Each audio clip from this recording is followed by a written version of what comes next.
la nación que ha surgido de la violenta y sangrienta guerra de la independencia con la acción heroica de indios, mestizos y criollos, consolidada formalmente el 6 de agosto de 1825, va a cortarse bajo el patrón liberal que traen los libertadores Simón Bolívar y Antonio José de Sucre.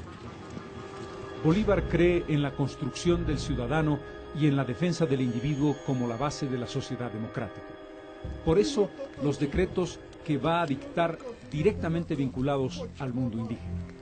El principio filosófico es que todos somos iguales ante la ley. Y en consecuencia, el libertador elimina la jerarquía de los caciques, rompiendo lo que había sido la base de la relación entre el indígena y el poder en la sociedad colonial. Establece el reconocimiento de la propiedad individual sobre la tierra. En su decreto de Cusco de 1825, dice: los indígenas no pagarán en lo venidero el impuesto conocido con el degradante nombre de tributo, ni podrán ser destinados a servicio alguno por ninguna clase de persona sin pagárseles el correspondiente salario. Y continúa rompiendo lo que hasta entonces había sido una tradición en las leyes de Indias, leyes distintas para españoles y mestizos y otras para indios. El decreto dice textualmente: ellos quedan en todo iguales a los demás ciudadanos y se regirán por las mismas leyes. Las medidas de Bolívar van a tener diversa repercusión.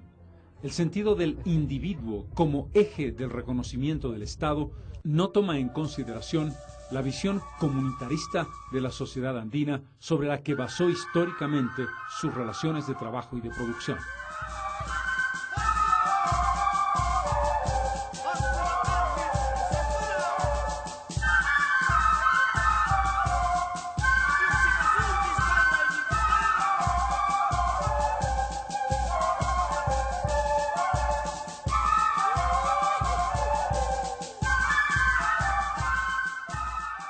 En cuanto a la eliminación del tributo indígena, la dramática realidad va a imponerse muy pronto.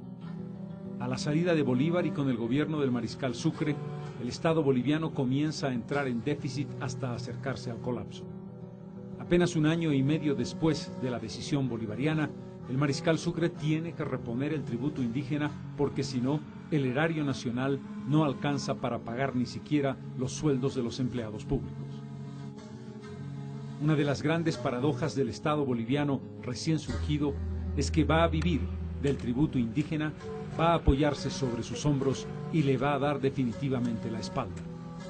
En muy poco tiempo se comprobará que el Estado republicano desconoce la propiedad comunal, desconoce las jerarquías que establecían la intermediación con el mundo indígena y no reconoce a la nobleza indígena que había sido incorporada por la corona española.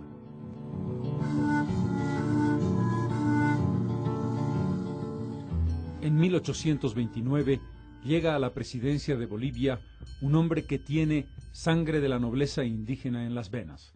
Se trata de Andrés de Santa Cruz y Calaumana, cuya madre, Juana Basilia Calaumana, es la cacica indígena de Guarina de la nobleza incaica asentada en el lago Titicaca.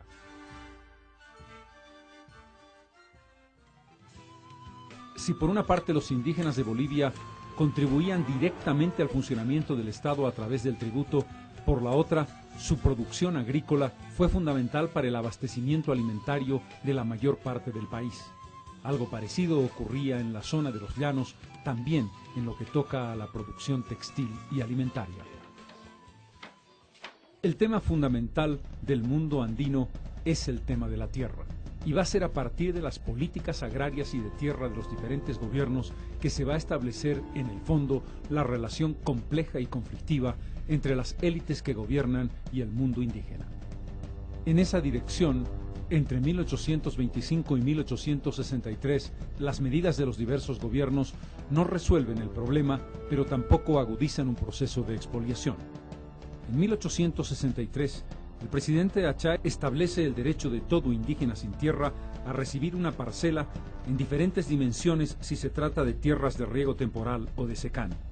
Además, establece que los indios contribuyentes son propietarios de los terrenos que poseen por lo menos desde 10 años atrás.